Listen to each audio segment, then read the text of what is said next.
শুভ দুপুর আমার মিষ্টি বন্ধুরা, জয় গোপাল। কেমন আছো তোমরা সবাই? আশা করি খুব ভালো আছো, সুস্থ আছো।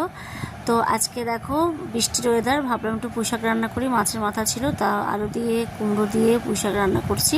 মাছের মাথা দিয়ে ভাত হয়ে গেছে, টমেটো দিয়ে ডাল হয়ে গেছে। মা এখানে একটু রেস্ট করছে, মায়ের জন্য ডিম সিদ্ধ করছি। মার আমার মায়ের সকালে খাওয়ার রুটিন হচ্ছে সকালে ঘুম থেকে উঠে দাঁত ব্রাশ করে আগে চা, 3-4টে বিস্কুট দিয়ে চা খায়। তারপরে ওষুধটা এখন দিই না, কারণ ওষুধটা খুব কড়া, বলেছে টিফিনের আগে খেতে, তার মানে ওই ভাত টাত খাওয়ার আগে খেতে হবে। তো যে মাকে এখন ডিম সিদ্ধ দিয়েছি, এখন বাজে 8:15। তোমাদেরকে দেখালাম যে টমেটো দিয়ে ডাল করেছি, ডাল পুঁইশাক দিয়ে সকালে খাবে। আর দেখা যাক বাজারে পাঠিয়েছি কি আনে, তো সেই হিসাবে দুপুরে রান্নাবান্না হবে। সো মাকে এরকম টাইমে খাওয়া দাওয়া দিলে মা আস্তে আস্তে সুস্থ হবে। তার কারণ হচ্ছে মায়ের শরীর প্রচণ্ড দুর্বল, একদমই মানে হাঁটা চলার ক্ষমতা নেই, এরকম একটা পরিস্থিতি। সারাদিন শুয়ে বসেই থাকে, মানে কষ্ট হয়, শ্বাসকষ্ট কিছু নেই, কিন্তু খুব দুর্বল। আর প্রেশার প্রচণ্ড লো, যে লো মানে এটা ভীষণই খারাপ, মানে যদি পড়ে যায় মাথা ঘুরে তো খুবই খারাপ হবে। তো চলো, মাছ ভাজা হয়ে গেছে আমার। দেখো মুখে কথা বললে না ভিডিওটা অনেক বড় হয়ে যায়, সো এই কারণে আমি পরে ভয়েস দিই।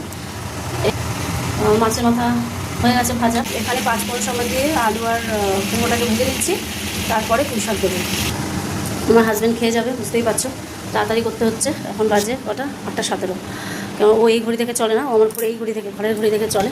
তো ঘর দুয়ার সব পরিষ্কার করে দিয়েছে। এখন এই আমার ঘড়িতে বাজে 9:10 বাকি।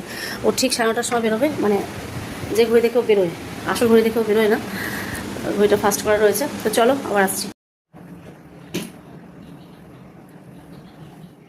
আলমারিটা নিয়ে না আমার জীবন পুরো অতিষ্ঠ হয়ে গেছে, মানে উবুর হয়ে গেছে আলমারিটা। যাই রাখে গুছিয়ে ধূপধাপ করে পড়ে যায়। এখন আলমারিটা খুলতে গেছি, সব পড়ছে। আমার মানে রাগ হচ্ছে না, এখন কাজের সময় বলো তো।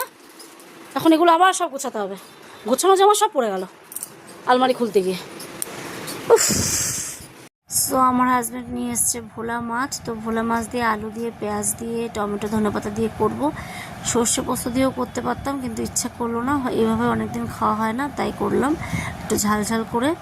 তো টমেটো দিয়ে ধনেপাতা দিয়ে একটু চচ্চড়ি মতো করব, এটা দুপুরের জন্য। মোটামুটি সবার হয়ে যাবে, রাতেও একটু থাকবে। তো দেখো এখানে আমার ভোলা মাছের ঝাল বলে যাকে, ওটা হয়ে গেছে। আর একটু লঙ্কা দিলে ভালো হতো, খাওয়ার পরে বলছি ঝালটা একটু কম হয়ে গেছে। আর এখানে দেখো মা স্নান টান করে এসে শুয়েছে, মাকে একটু করে খেতে দেবো, আর মেয়ে এখানে পুজো দিচ্ছে। আর এখানে দেখো জামা কাপড় সব দিয়েছিলাম ওয়াশিং মেশিনে, সেগুলো মেলবো। আর দিকে বাইরে ঝমঝম করে বৃষ্টি পড়ছে। जैसे मौसम में लगी कैसी लगन